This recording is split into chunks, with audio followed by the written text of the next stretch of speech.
का स्वभाव कैसा है। विषय अलंपटशील गुनाकर, पर सुख सुख पर दुख देखे पर। सम अभूत रिपु विमद विरागी, लोभामरस हरस भय त्यागी। ये संत के लक्षण। विषय अलंपटशील गुनाकर, जो विषयों से दूर रहते हैं, स्वभाव के शील होते हैं, कपट छल जिनके हृदय में नहीं होता, जो दूसरे के दुख को दुख और दूसरे के सुख को सुख जाने, उसे संत कहा जाता है। और फिर तो यहाँ के नर और नारी संता की कोटि के हैं, तो क्या उनके द्वारा किसी के साथ अहित किया जा सकता है? नहीं किया जा सकता। आपने कहा राजा जनक के द्वारा यहाँ पर राज हट की जा रही है। देखिए, हट एक अनेकार्थी शब्द है। हट के कई अर्थ होते हैं। हट का एक अर्थ होता है जिद, हट का एक अर्थ होता है पाराग्रह, हट का एक अर्थ होता है दृढ़ संकल्प, हट का एक अर्थ होता है निश्चय। पाराग्रह हम किसे कहते हैं? जब एक बच्चे के द्वारा हट की जाती है, जिसे हम बाल हट कहते हैं। जब एक बच्चा अपने पिता से हट करता है कि नहीं मुझे अमुक वस्तु चाहिए, उसको हम जिद नहीं कह सकते, वो एक बालक का पाराग्रह। यहां राजा जनक के द्वारा जिद नहीं की गई, यहां राजा जनक के द्वारा एक दृढ़ निश्चय किया गया। दृढ़ निश्चय क्यों? क्योंकि ये विश्व की धरोहर है और इस धरोहर को कोई साधारण व्यक्तित्व तो नहीं स्पर्श कर सकता। महाराज जनक ने प्रण की घोषणा किस प्रकार से की? त्रिभुवन जय समेत वैदेही, बिना विचार बरे हट एही। इसको जो उठाएगा, इसकी प्रत्यंचा चढ़ाएगा, तो उसको क्या प्राप्त होगा? वैदेही तो प्राप्त होगी, लेकिन उसके पूर्व में उसको पहले क्या प्राप्त होगा? त्रिभुवन जय, तीनों लोगों की विजय प्राप्त हो जाएगी। वो तीनों लोगों का विजेता कहाया जाएगा। तो यहां पर अनुचित नहीं हो रहा है, यहां पर एक शोध किया जा रहा है महाराज जनक के द्वारा। महाराज जनक कोई साधारण व्यक्तित्व तो नहीं है, उसके द्वारा एक शोध किया जा रहा है इस धनुष के माध्यम से, इस धरोहर के माध्यम से। और वो शोध क्या किया जा रहा है कि त्रिभुवन विजयी कौन है, और उस शोध पर आपका विरोध किया जा रहा है। तो अनुचित महाराज जनक नहीं, अनुचित आप हैं। महाराज जनक के द्वारा अनुचित नहीं किया जा रहा, महाराज जनक के द्वारा इस पर शोध किया जा रहा है। अच्छा, शोध कहां होता है? जहां ज्ञानी लोग होते हैं वहां शोध होता है, वहां चिंतन होता है, वहां मनन होता है, वहां बातों को गढ़ा जाता है। और आप सुन रहे हैं श्री रामायण सरकार और श्री बाणासुर का संवाद। इसी पर प्रभावित हुए श्री राकेश गुप्ता जी और श्री राजू अवस्थी जी, उनकी तरफ से 51 पुष्प मुद्राएं दोनों महानुभूतियों को प्राप्त है। बहुत बहुत धन्यवाद, बहुत बहुत साधुवाद। जाओ, परशुराम नन्ना का आशीर्वाद तुम्हारे सर पर बना रहे। तो इस प्रकार से आपका यह कहना सर्वथिक अनुचित है कि महाराज जनक के द्वारा अनुचित किया जा रहा है। महाराज जनक के द्वारा अनुचित नहीं किया जा रहा है, न ही महाराज के द्वारा कोई हट की जा रही है। और ये आवश्यक नहीं है कि हट करने से अनुचित ही हो, हट करने से कार्य सब गलत ही हो, संकट हो। ये जरूरी नहीं कि हट करने से व्यक्ति को जीवन में संकट आएंगे। हट करने से ऐसा भी हुआ है कि व्यक्ति का जीवन संकट में नहीं सुखमय हुआ। अल्पविराम।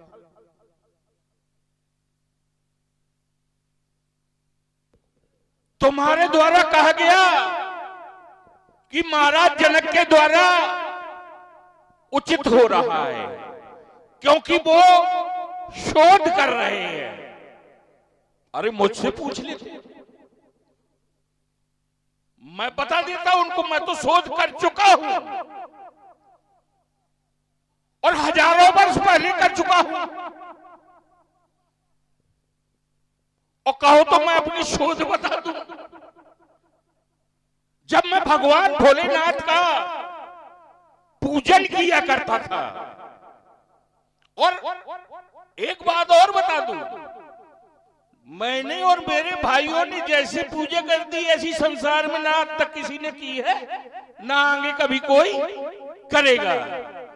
सिर सरोज निज करण उतारी और पूज्यो अमित भारत पुरारी। गणना नहीं है उसकी कि लाखों बार चढ़ाए कि शंखों बार चढ़ाए। और जब मैं अपने सिर काट करके हवन कुंड में समर्पित करता था भगवान भोलेनाथ के श्री चरणों में, तो मैंने उसमें देखा नर के कर आपन बदवाची हस्यो जान विधि गिरा असाची। क्योंकि मेरे मस्तक रेखा में लिखा था कि किसी नर के द्वारा तुम्हारी मृत्यु होगी।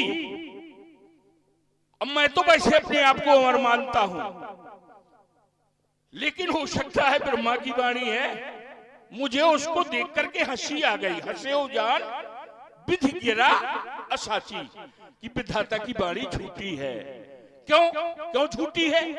कि ब्रह्म सृष्टि जहां लग तनधारी और दशमुख बस बरती नर नारी। इस संसार में जहां तक ब्रह्मा जी की बनाई हुई मैथिली सृष्टि है, वहां तक ना तो कोई ऐसा नर है और ना कोई ऐसी नारी है जो मेरी दास्तां न स्वीकार करती हो। और मैंने ब्रह्मा जी से वरदान क्या मांगा था? हम काहू के मरे न मारे बानर मनोज जात दुई बारे। बानर और मनोज के अलावा मेरी मृत्यु किसी से ना हो।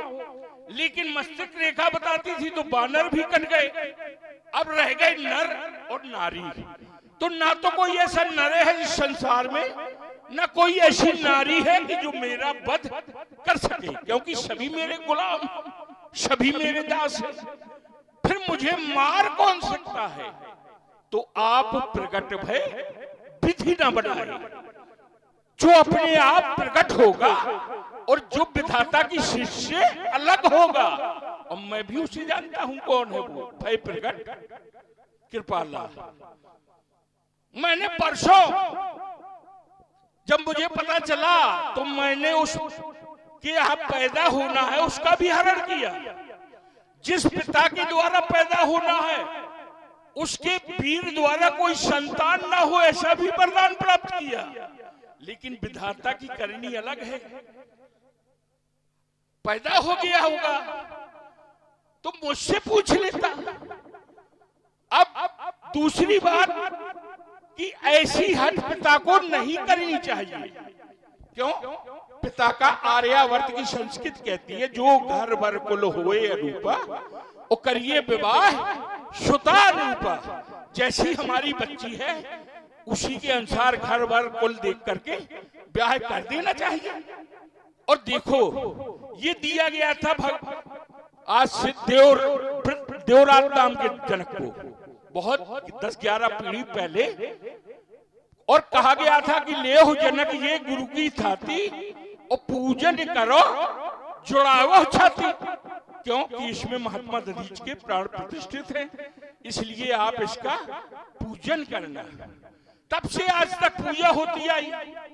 हम शिवालय में पाषाण प्रतिमा बैठा देते हैं भोलेनाथ के नाम की, और पत्थर में जब मंत्रोच्चार के द्वारा प्राण प्रतिष्ठा कर दी जाती है तो क्या उसे फोड़ा जाता है, तोड़ा जाता है? क्या यही ज्ञानियों का काम? अब कह रहे हैं कि तुम अनुचित कह रहे हैं। देखो जिन्होंने भी हट की है उन्हें संकटों का सामना करना पड़ा है।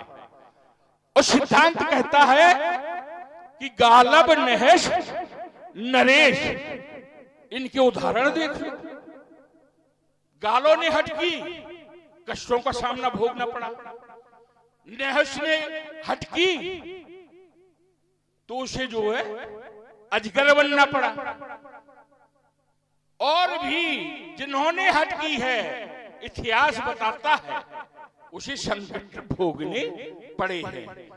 और फिर ऐसा संकट सीता खुद कहती है, सीता को ऐसा वरदान है नारद जी के द्वारा और भवानी के द्वारा कि जिसके मन पर उसका मन आ जाएगा, जिस वर के ऊपर, वही उसे वर रूप में मिल जाएगा। तो नारद वचन सदा सुच साचा, सो वर मिले जाहे मन राजा, और सुन सी सत्य आशीष हमारी। अब रुक जाओ, बहुत लंबी पोथी ना रख दो ताकि तुम्हारी पोथी के पन्ने उल्टाते उल्टाते सवेरा हो जाए। कम से कम लोगों को समझ में तो आए कि आपने क्या क्या रखा है यहाँ पर और किन किन बातों का उत्तर होना चाहिए।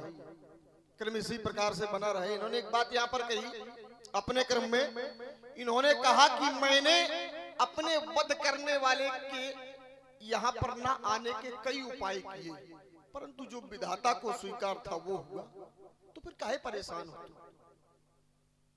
भाई जो विधाता को स्वीकार है वही होगा, तुम बीच में काहे परेशान हो? आराम से बैठो। सुनो भरत भावी प्रबल बिलख कयो मुननाथ, हानि लाभ जीवन मरण यश अपयश विद्या।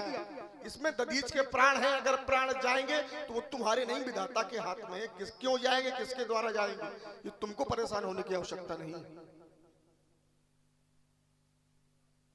हानि हो, लाभ हो, जीवन हो, मरण हो, यश हो, अपयश हो, ये 6 चीजें विधाता के हाथ में है। तुम काहे सर बेमतलब का पटक रहे हो यहाँ पर आकर के? तुमको यहाँ कोई अवरोध करने की आवश्यकता नहीं है। दूसरी बात आपने यहां पर एक और रखी, आपने कहा ब्रह्म सृष्टि जहां लघुतम धारी, 10 मुख बस बरती नर नारी, ये मेरे सब अधीन हैं। और ऐसे अधीन हैं, बोले रावण आवत सुनत सकोहा देवंत के मेरु गिरखे, ऐसे अधीन हैं। यहां भी तो हैं देव दनुज धर्म मनुज शरीरा, विपुल वीर आए रणधीरा, यहां भी तो वो सब है। क्या तुम्हारे आने से किसी पर कोई प्रभाव पड़ा? क्या कोई रंगभूमि छोड़ करके भागा? नहीं भागा ना। तो जहां व्यक्ति का प्रभाव ना हो, जहां व्यक्ति की कोई बात ना माने, वहां व्यक्ति को जबरदस्ती नहीं करनी चाहिए। मिथिला में तुम्हारा कोई प्रभाव नहीं है, जहां है प्रभाव वहां प्रभाव दिखाओ।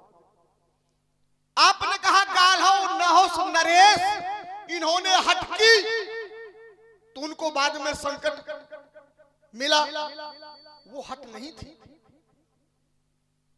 वो जिद थी। गालों, शायद गालों को सब लोग ना जानते हो, गालों महर्षि विश्वामित्र जी के शिष्य थे, उनके पुत्र भी थे। जिस समय शिक्षा प्रांत और इसी गालों ने विश्वामित्र जी से कहा कि आप मुझसे दक्षिणा मांगिए, तो विश्वामित्र जी ने कहा नहीं। उनका नहीं मांगो, तो उन्होंने कहा जब तुम इतने उत्सुक हो देने के लिए तो जाओ मेरे लिए 1000 श्यामकर्ण घोड़े ढूंढ करके लाओ।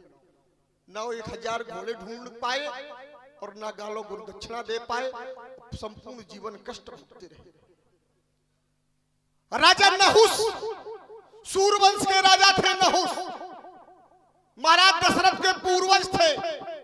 जिस समय वृत्तासुर का वध किया इंद्र ने, तो उसको ब्रह्म हत्या लग गई। और जब इंद्र को ब्रह्म हत्या लग गई तो वो कमल की नाल में 1000 वर्ष के लिए तप करने के लिए चला गया। यहां इंद्र का पद रिक्त था। तब गुरु बृहस्पति ने कहा कि नहुस नाम के एक राजा है जो बड़े धर्म परायण है, वो इंद्र के पद के युक्त है। नहुस को इंद्र बना दिया गया।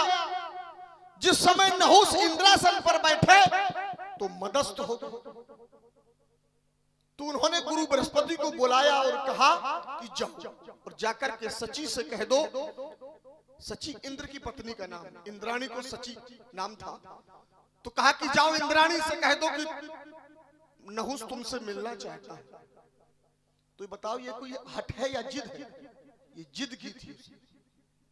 नहुस का अधिकार नहीं था कि वो इंद्राणी से मिले, क्योंकि वो उसकी पत्नी नहीं थी, वो इंद्र की पत्नी थी। इंद्राणी ने मना कर दिया, सची ने मना कर दिया कि मैं नहुस इंद्र की पत्नी नहीं हूं, मैं इंद्र की पत्नी हूं। मैं तुमसे नहीं मिल सकती।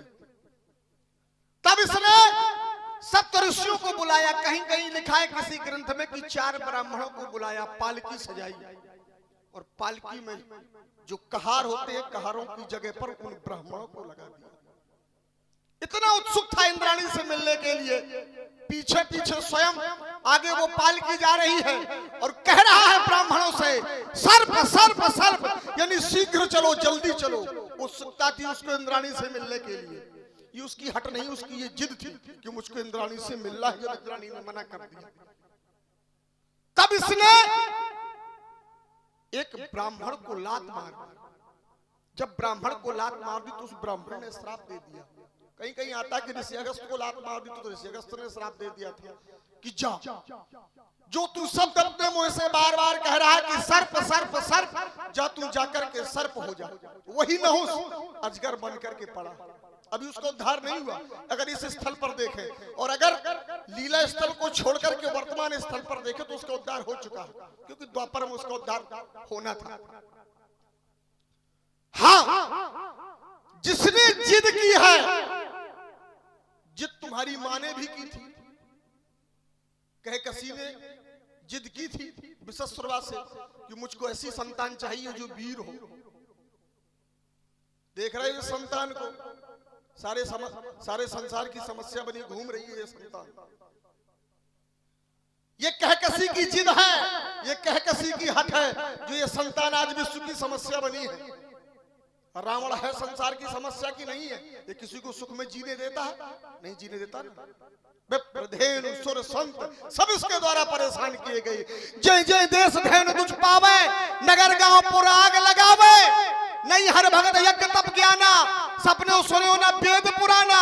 जय विद हो धर्म निर्मूला, सो सब करो वेद प्रतिकूला। शुभ आचरण कतौ नहीं कोई, विप्रदेव गुरु मानना। ये इनके कर्म है, ये इनकी मां की हट थी और उसका फल सामने है आप लोगों के। इनकी मां ने जिद की थी ऋषि विशस्रवा से कि मुझे वीर संतान चाहिए, और उसी जिद का परिणाम यह है कि संसार की समस्या बन करके खड़ा हुआ। कुंभकर्ण हुआ, कुंभकर्ण भी संसार के लिए समस्या बन गया। एक पुत्री हुई शूर्पणखा, वो भी संसार के लिए समस्या बन गई। तब जाकर के कहकसी ने निवेदन किया विशस्रवा से कि जो भी संतान हुई सब पूर्व कर्मा हुई, बुरे कर्मों वाली हुई। अब मैं चाहती हूँ कि कोई ऐसी संतान हो कि जो सुकर्म करने वाली हो। तो विशस्रवा ने कहा कि तुमने जिद की थी कि मुझे वीर संतान चाहिए, अब तुम जिद छोड़ करके आई हो तो मैं तुम्हें ऐसी संतान दूंगी, विष्णु भगत विज्ञान निधाना नाम विभीषण जय जग।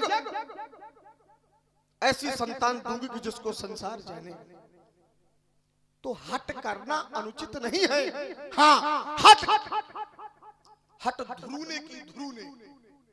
छोटा सा बालक जिसको पिता ने अपनी गोद से उतार दिया माँ के, छोटी माँ के कहने पर, वो राजमहल त्याग करके जंगल चला गया।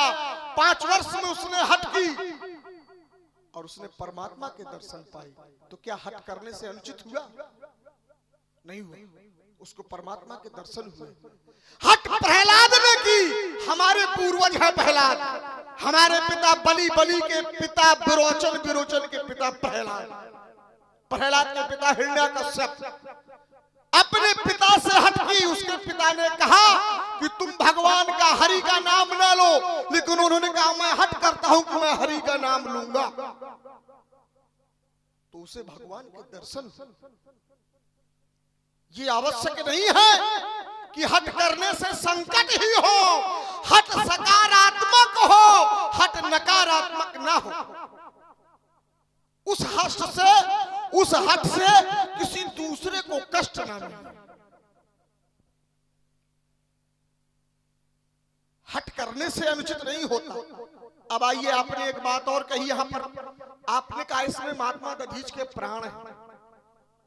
मान लिया हमने महात्मा दधीच के प्राण हैं।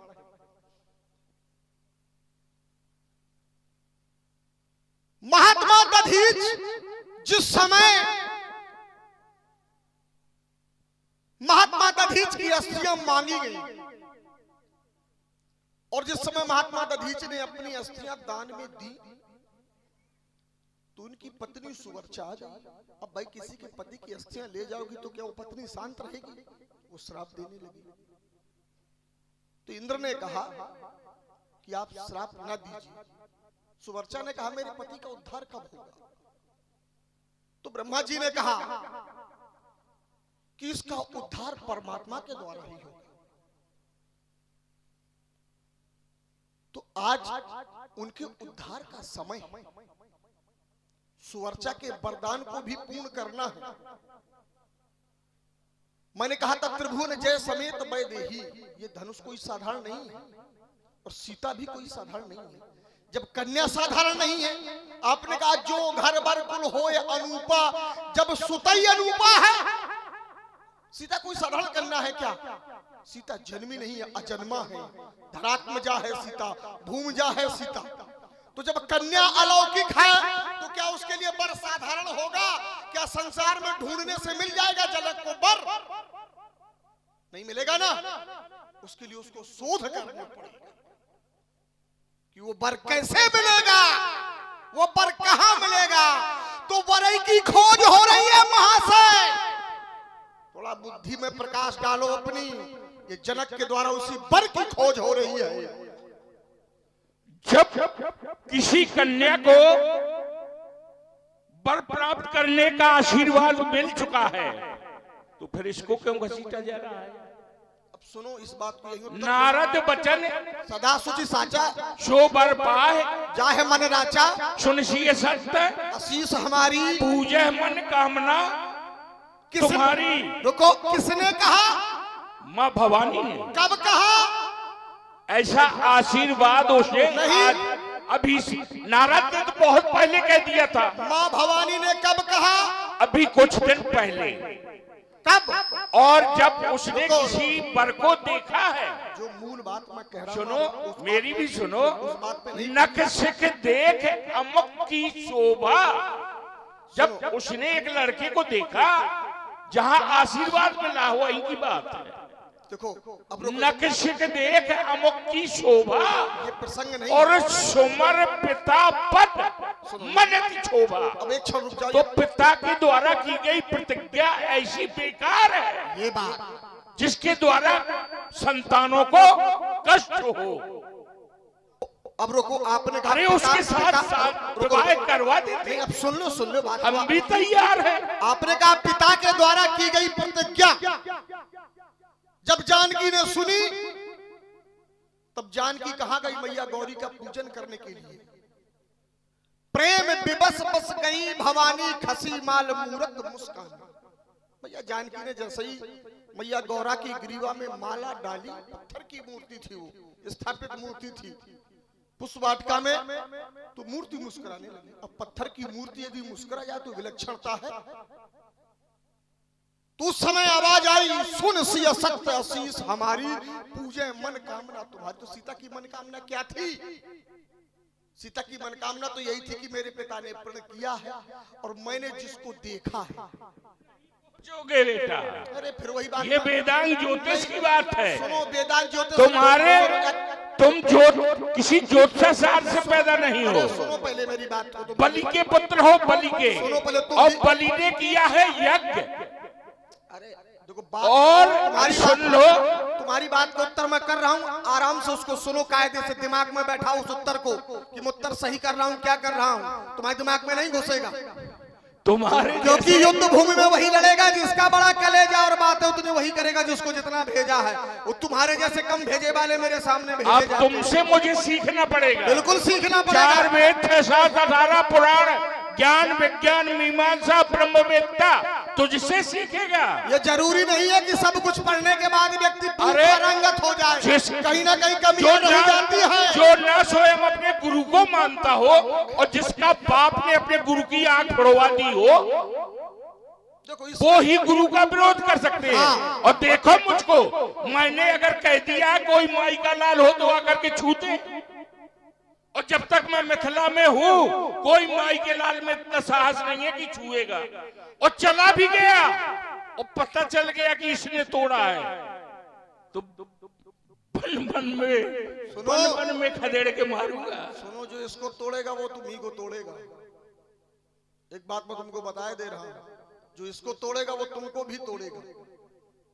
तुम परेशान ना हो जाओ, तुम मिथिला से चले जाना, चाहे तुम जहां चले जाना। मैंने तुम्हारी बात का उत्तर किया, तुमको मेरी बात अच्छी नहीं लगी।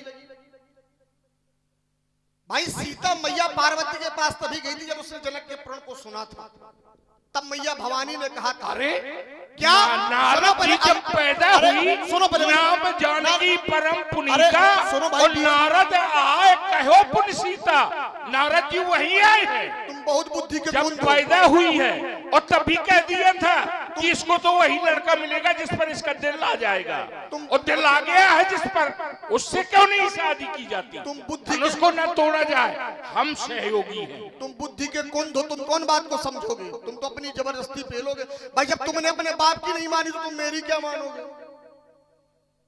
माना है माता पिता नहीं देवो, जब तुम अपने बाप की नहीं मानते तो मैं तुम्हारे लिए कौन? अरे मैं अच्छे मैं जो माता पिता के भक्तों को जानता हूँ, बीच में ना बोलो। तेरे बाप जैसे धर्म के यज्ञकर्ता को जानता हूँ। बीच में ना बोलो। क्या मिला पाप धर्म करने से, पुण्य करने से क्या मिला?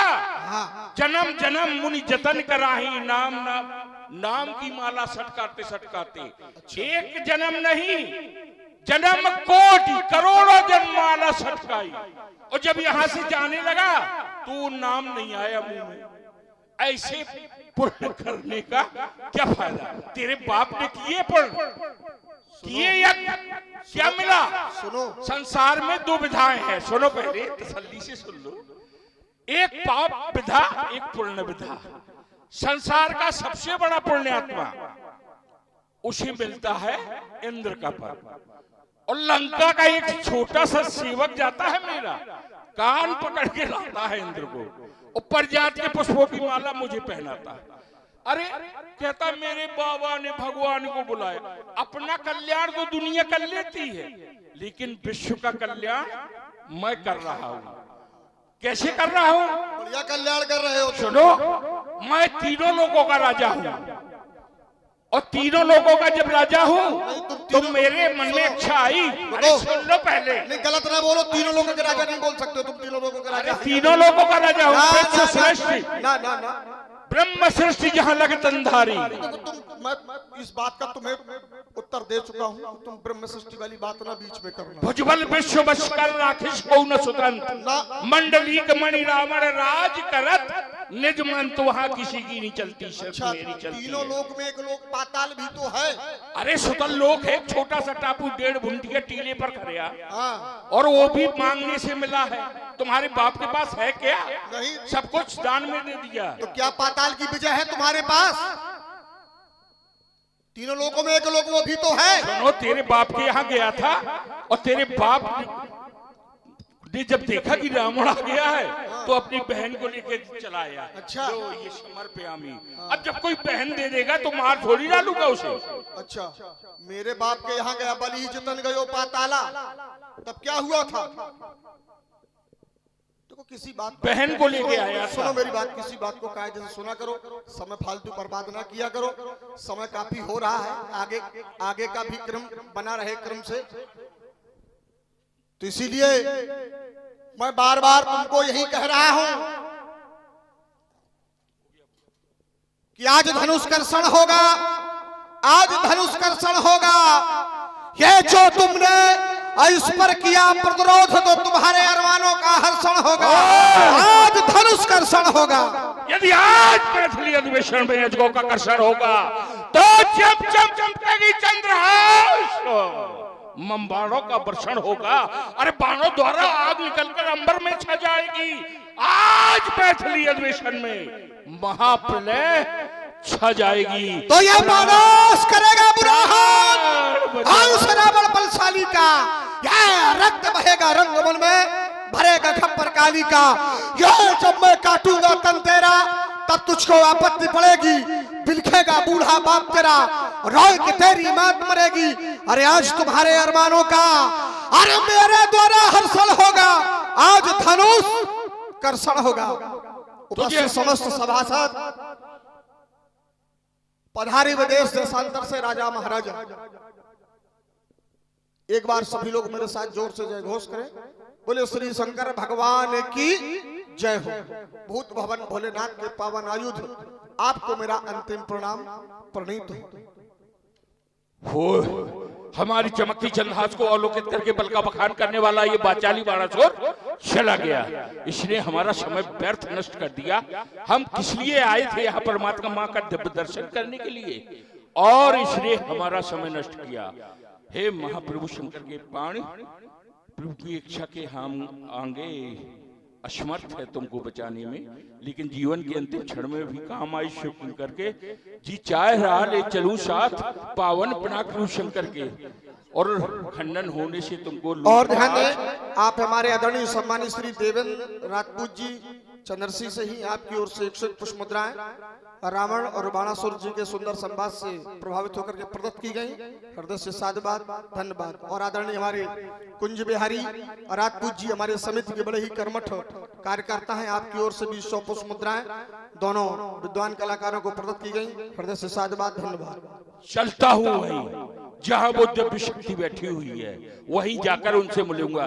एक बार सभी समाज हमारे साथ बोलो, बोलो बोलो मुंडमाल की जय।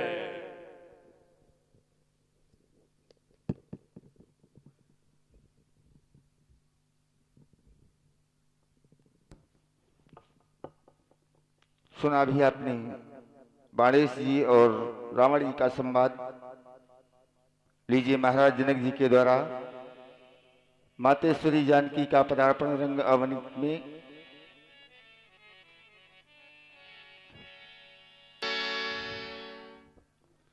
रावण बाण महाभक्त भारे,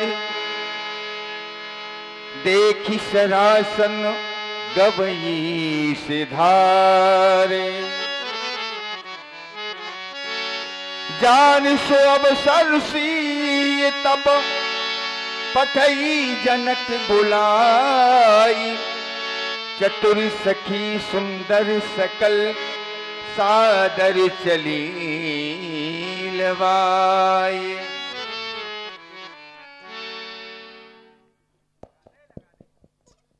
मिथिला के प्रिय मंदिर चाहते हैं हमारा संदेशा अंतःपुर पहुंचाया जाए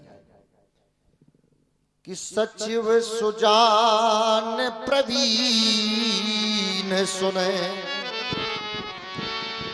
और तुम राज ये भवने को चाहू,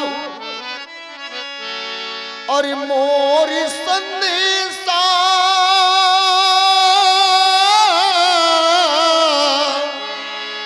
होशिये मातु से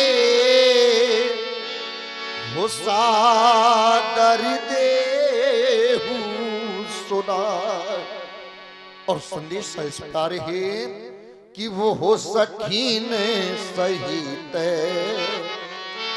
हमारी बेटी सीता अपनी अष्ट सखियों के सहित इस रंगस्थला में आ जावे कि वो हो सखीन सहित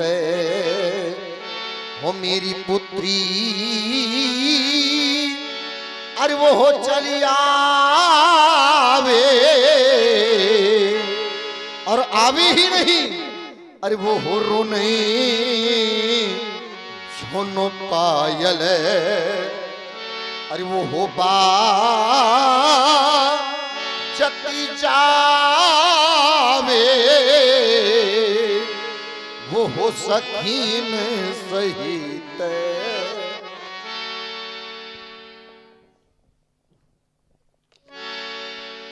महाराज जनक जी के द्वारा बंदी जनों को बुलवा करके अपने पद की घोषणा पुनः करवाई गई। पद की घोषणा को सुनकर के अनेकानेक महिपाल भगवान भोलेनाथ के विशाल अजयों को उठाने के लिए उद्यत हुए। एक नहीं, दो नहीं, यहाँ तक कि भूप साहस 10 एक ही बारा लगे उठावन तरई नटारा। सभी नेपालों ने हृदय से हार मान ली। हार मान करके जाकर के अपनी अपनी समाज में बैठ गए। महाराज जनक जी ने उन नेपालों का अवलोकन किया। श्री हाथ भय हार ही राजा, बैठे निज निज जाई समाज। न पढ़ी बिलो की जनक अकुलाने, बोले बचनों रोष जनुसानी।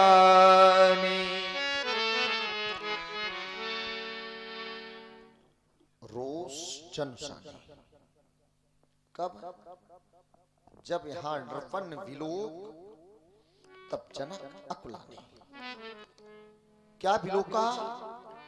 इन आए हुए नेपालों का बल, इनका साहस और इनकी शूरवीरता। तो महान खेद, महान खेद ही नहीं, अब तो महान पश्चाताप कि आप लोगों के द्वारा या हमारे द्वारा यदि कुछ प्राप्त हुआ तो मेरी तो सर्वदोष।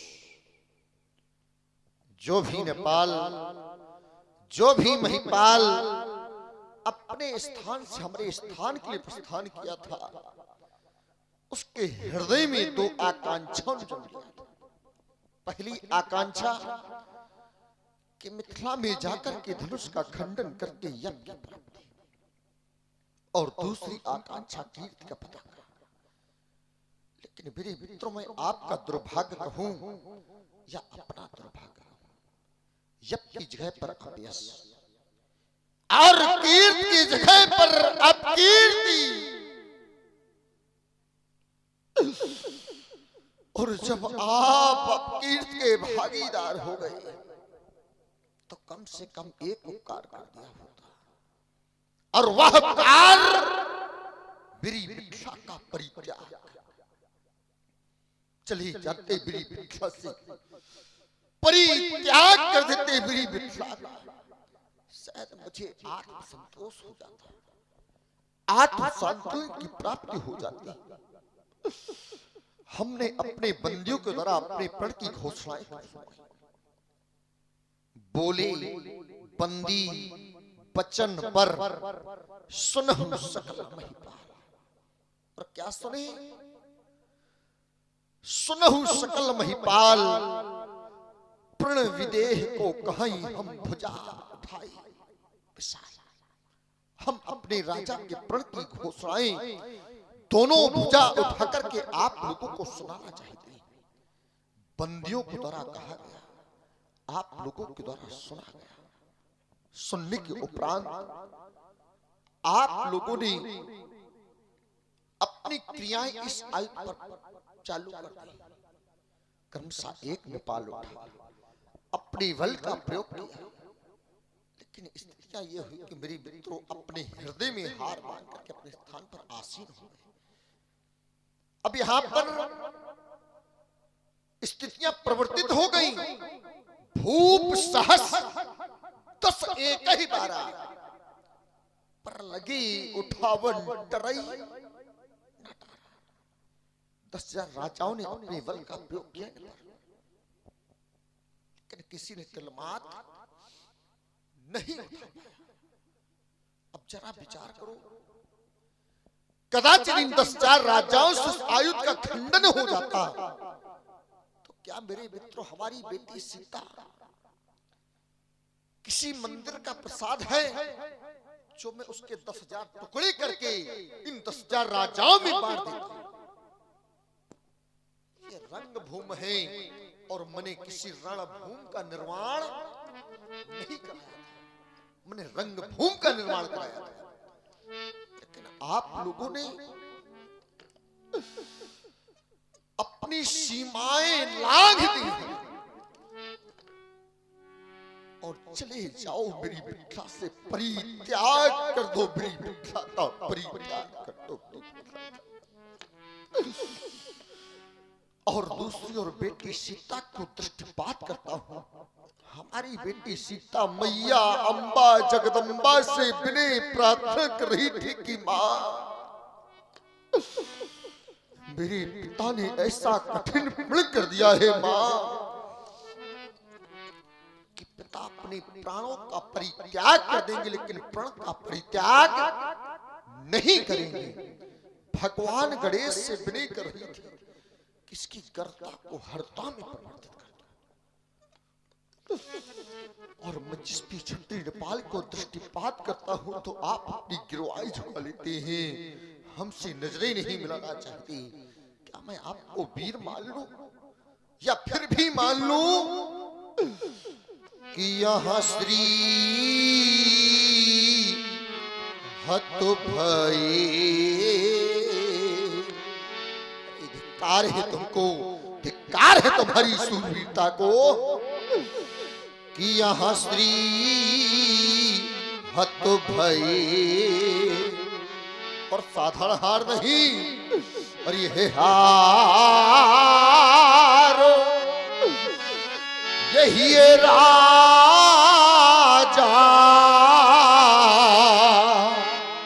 और जब आप अपने हृदय में हार मान गए तो कम से कम एक उपकार कर दिया होता, और वह कार मेरी विद्या का परित्याग। लेकिन मैं देख क्या रहा हूं कि तब यहां बैठे नीचे, देखो ना, देखो, और यहां बैठे नीचे, और यहां नीचे जाई, और यह समाजा। और कब बैठे कि जब यहां श्री हत भये। परंतु आप लोग श्रेष्ठ होने के उपरांत भी मेरी मिथिला का परित्याग नहीं किया। लेकिन यहाँ पर कुछ युवा पीढ़ी हंस रही कि नहीं महाराज, हम आपके कार्य की पूर्ति अब भी कर सकते हैं। लेकिन नहीं मेरे, उसमें कारण है। कारण क्या है? इतना बड़ा कार्य, सोई प्रार को दंड कठोरा, और उसके बदले में खटवर्षी बालिका। लेकिन नहीं मित्रों, यदि मेरे इन आए हुए रोज शब्दों पर आकर के मेरा कार्य पूर्ण कर देंगे एक, तो मैं आपको एक कार्य के बदले एक नहीं, अरे दो नहीं, 3 लाभ है। और 3 लाभ ही नहीं, प्रत्येक लाभ पर उपलब्धि प्रदान करूंगा। यदि नहीं जानते तो पहले सुन लो मेरे लाभ, शायद आपको अच्छे लग जाए मेरे लाभ है तो कर देना मेरी प्रण की पूर्ति। और सुन लो मेरी लाभ है, सुन लो मेरी लाभों को उपलब्धियां कि यह कुंवरी मनोहरी विजय बड़ी। पहला लाभ मनोहरी कन्या, दूसरा लाभ विजय बड़ी। तो आप लोग ना महाराज कौन सी चीज देना चाहते हैं? तो सुन लो मेरे मित्रों, सुन लो कि यह कुंवरी मनोहरी विजय बड़ी, और कीरत अति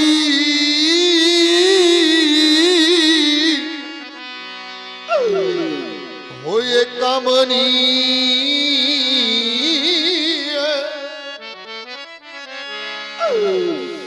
पुरवर मेरा दुर्भाग्य कि यह पावनी ये हारो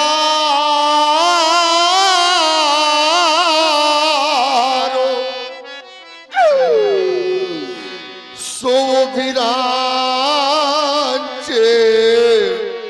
जनों यह रचिवे न धनो दमोली कि यह पावनी ये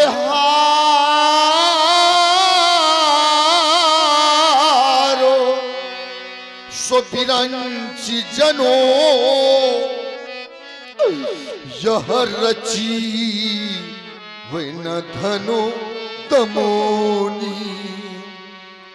पहला लाभ मनोहरी कन्या, दूसरा लाभ विजय बड़ी। तो आप लोग कहो महाराज कौन सी जय देना चाहते हैं?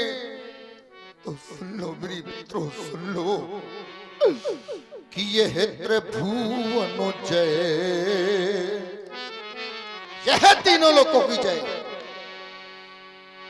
और मैंने कह दिया त्रिभुवन की जय तो सिर्फ तीनों लोगों की जय नहीं, इसके साथ साथ कमूल और भी बखान करूंगा। यदि नहीं जानते तो पहले सुन लो मेरी लाभ है कि ये है त्रिभुवन जय। और देखो ना, और यह समी तो ये बैदे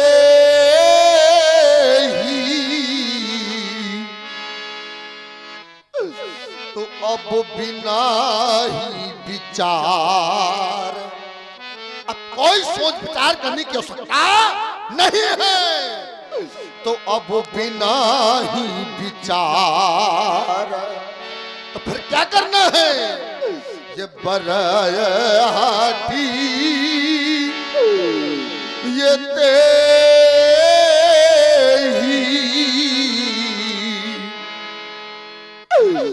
क्योंकि त्रिभुवन जय।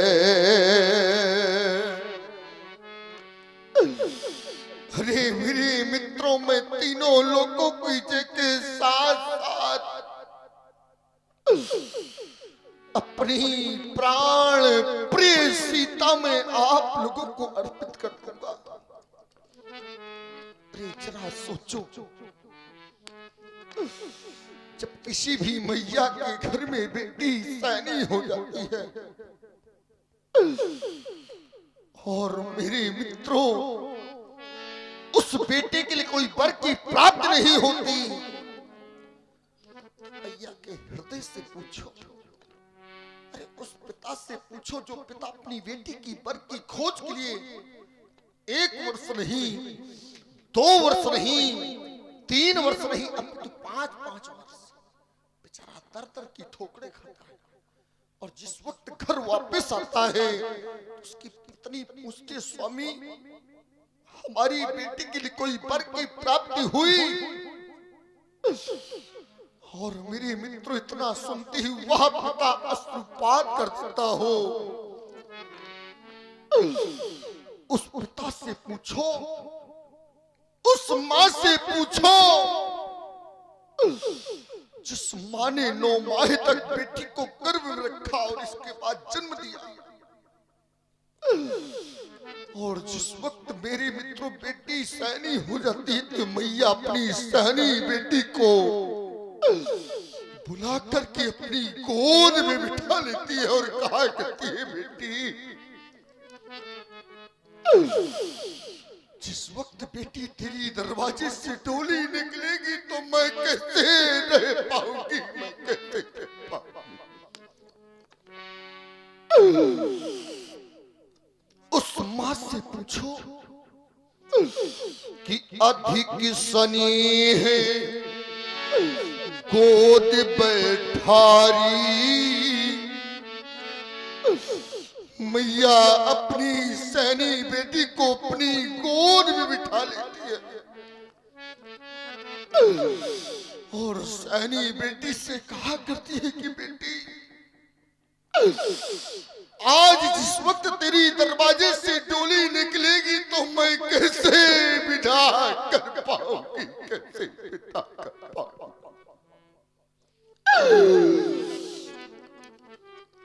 और मेरी मित्रों जिस वक्त सैनी बेटी को गोद में बिठा करके नेत्र से नेत्र मिलाती है माँ, तो मैया के नेत्रों से सुधाराएं बह जाती हैं कि अधिक सने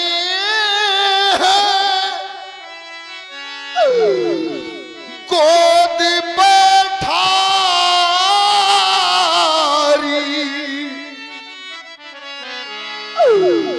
और मैया अपनी सारी बेटी को गोद में बिठा करके कि श्याम सरोज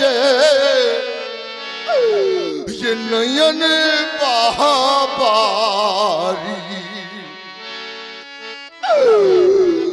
ये श्याम सरोज ये नयन बहाबारी।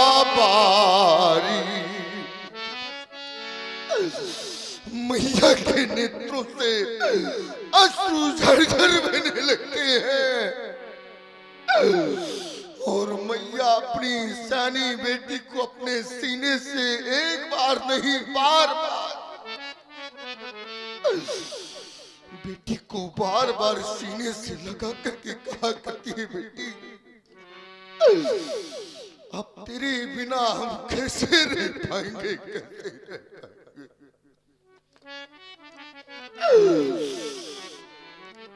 तो मेरी मित्रों, मैया अपनी सयानी बेटी को अपने गले से एक बार नहीं बार बार भेंटती है कि बहुरी बहुरी भेंट ही महतारी।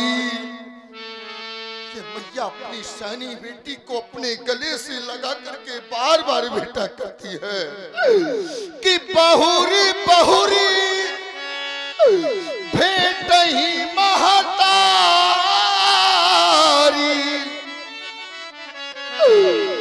और मैया जब भेंटते भेंटते मैया का हृदय भर जाता है तो मैया उस विधाता को कोसने लगती है कि कहाँ ही बिरंच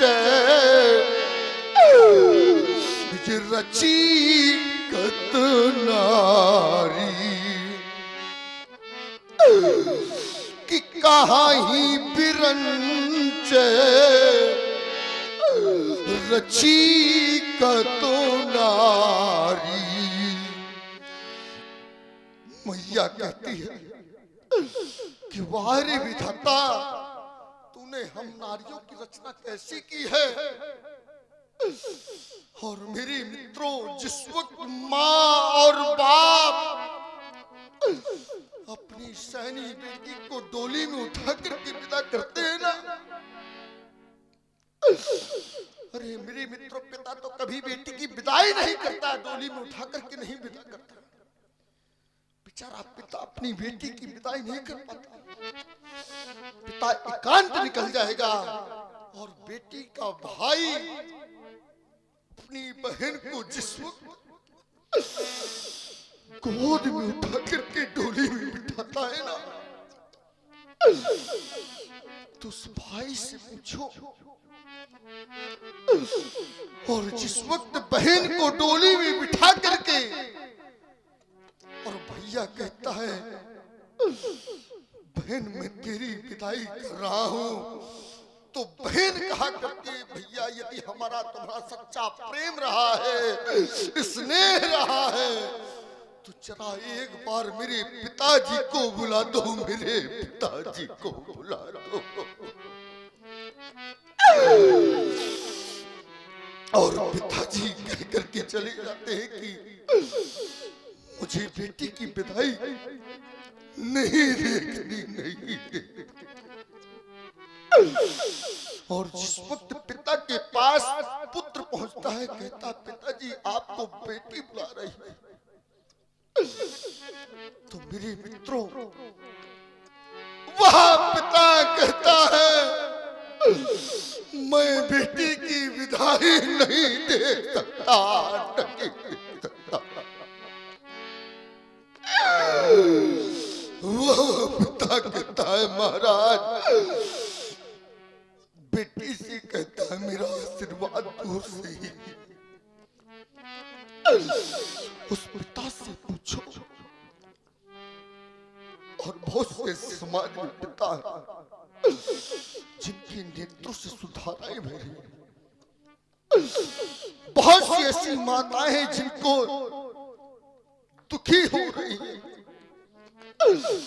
तभी तो मैया कहा करती है कि कहाँ ही बिरंच रची कत नारी।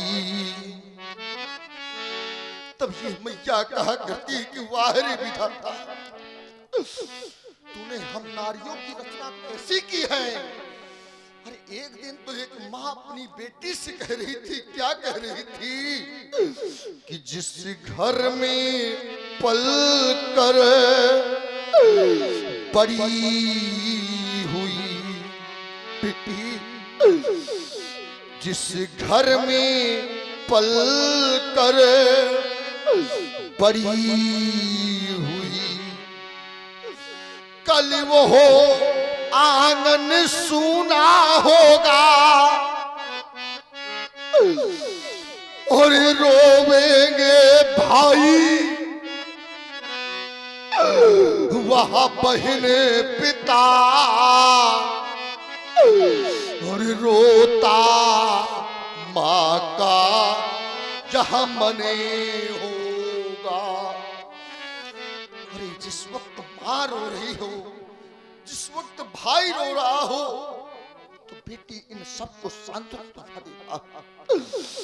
जब गीली आंखें अरे हो सबों की, इन सब का धैर्य बढ़ा देना, पर उस घर को नहीं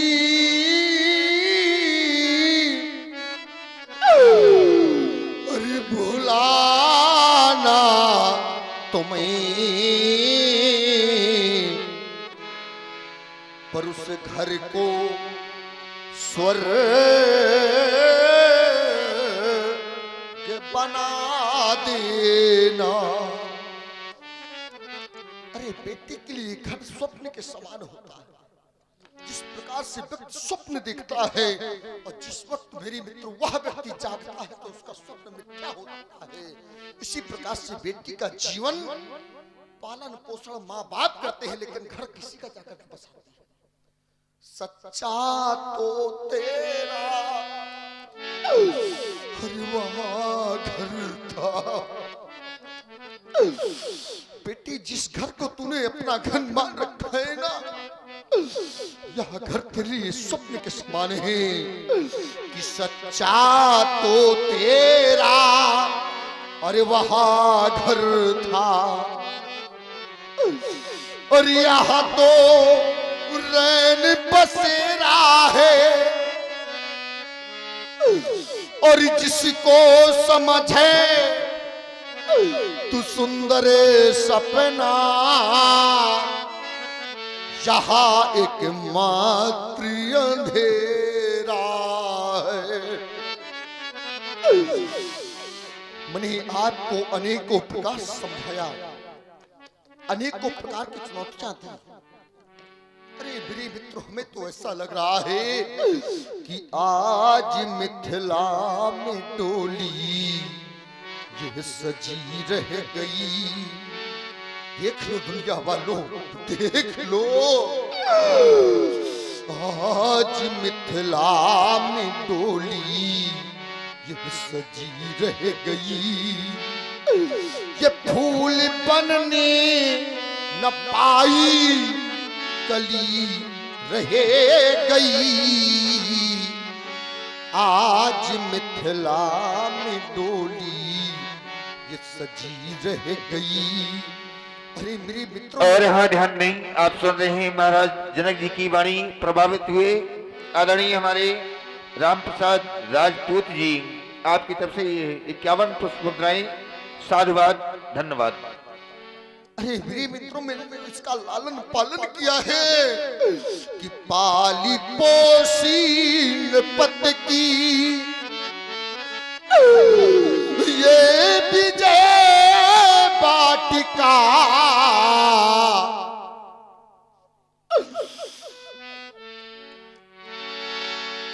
और इसी श्रृंखला में आप हैं भाई देवेंद्र राजपूत जी, आपकी तरफ से भी 51 पुष्प मुद्राएं महाराज जनक जी की कारुणिक वाणी पर। साधुवाद, धन्यवाद। कि पाली पोसी पत की ये विजय वाटिका आज भी के सम्मुख ये बनी नाटिका, तो आज वीरों के सम्मुख बनी नाटिका, तो आज मन की कली अधिक खिली रह गई, कि आज मन की कली अधिक खिली रह गई, कि वाटिका में कली अधिक खिली रह गई, आज मिथिला में डोली सजी रह गई। अरे जिस वक्त मैं राजमहलों में जाऊंगा, बैठी हुई रानी सुनैना मुझसे कहेगी कि महाराज आपने बेटी सीता को दांव पर क्यों लगा दिया, तो मैं रानी सुनैना को कौन सा उत्तर दूंगा? मेरे विक्रम में तो निरुत्तर हो जाऊंगा, मेरे पास कोई उत्तर नहीं होगा। जबकि रोती हुई उर्मिला को पालने में पौड़ा देती थी रानी सुनैना, लेकिन खेलती हुई सीता को अपनी गोद में उठा लेती थी, गोद में उठा लेती थी। कि मेरी रानी सुनैना ने पालन किया अभागे जनक ने थलालन किया, तो आज मन की कली अधिक खिली रह गई, तो आज मन की कली अधिक खिली रह गई, तो वाटिका में कली अधिक खिली रह गई, आज मिथिला में डोली ये सजी रह गई, आज मिथिला में डोली ये सजी रह गई। बस देखा मैंने आपका पौरुष, देखा मैंने आपका चित्रत। अब कोई भी क्षत्रिय पाल हमारी सामने वीरता माथे का प्रयास न करे, क्योंकि मेरी मित्रों मैंने कुछ अनुभूत की है अपने जीवन में। क्या अनुभूत की है कि है देशों देश के राजा गणो, अरे आए हुए दीप दीपांतन पालो वही पालो, धिक्कार है तुमको, धिक्कार है तुम्हारी शूरवीरता को, कि हम किन्हें कहें बलशाली है, कि अब हमको यहाँ विश्वास हुआ कि यह पृथ्वी वीरों से खाली है। किंचितम यदि ऐसा आभास पहले हो गया होता तो आज विकल होकर योगी न रोता। यदि यह विचारो पहले होता तो यहाँ पे बसी नहीं होती और हम अपना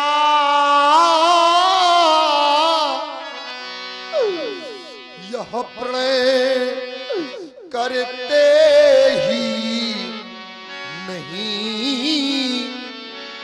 देखो ना यह ऐसी ये हंसी नहीं होती। अरे हंस लो दुनिया वालों, जब व्यक्ति के कुछ कार्य ऐसे बिगड़ जाते हैं तो लोग इसकी हंसी किया करता है। यदि हम अपना यह प्रणय छोड़ी, तो यह धर्म में हानि है, लज्जा है, और सीता को कुंवारी रहना ही है। क्या करें हमारा बस क्या है। यदि बस की बात है तो सरपत्नी ये आसरा छोड़ो। जो आशाएं लेकर आए थे वो आशाएं तुम्हारी निराशाओं में परिवर्तित हो गई हैं। कह रहे थे महाराज हम मिथिला जा रहे हैं और मिथिला में जाकर धनुष का खंडन करके यज्ञ की प्राप्ति करेंगे। तुम्हारा यज्ञ अपयश में परिवर्तित हो गया है, तो ये है आसरा छोड़ो और यहाँ से प्रस्थान करो, क्योंकि यहाँ पर न बनाया दाता ने और मेरी पुत्री का विवाह अब लिखा नहीं है विधाता ने। अब जन गौ मां खाए फट पानी। अब कोई भी क्षत्रिय पाल वीरता माखे का प्रयास न करे। अब जन गौ मां खाए फट पानी। कलह वीर भीम और ये मही मैं जानी। अब जानी जब ये दुर्गति सामने आनी तब वीर भीन ये मही मैं जानी। जब वीर विहीन मही में जाने के पर समाप्त हो गई आपकी मेहमानी। चले जाओ मेरी मिथिला से, परित्याग कर दो मेरी मिथिला का। अगर तब भी मेरी मिथिला का परित्याग नहीं तो कहना चाहता हूं ये सभा करा दो वन। क्योंकि बगैर मिथिलेश की इस रंग सीता की सखियों ले जाओ बेटी सीता को। जाओ जाओ। महाराज जनक जी के वचनों को सुनकर के समस्त मिथिला प्रवासी दुखी हुए। वीरों की समाज में रघुवंश मणि बैठे हुए हैं, उनको यह बात सहन नहीं हुई। भैया लक्ष्मण को जनक वचन सुन सब नर नारी, देख जान की भय दुखारी।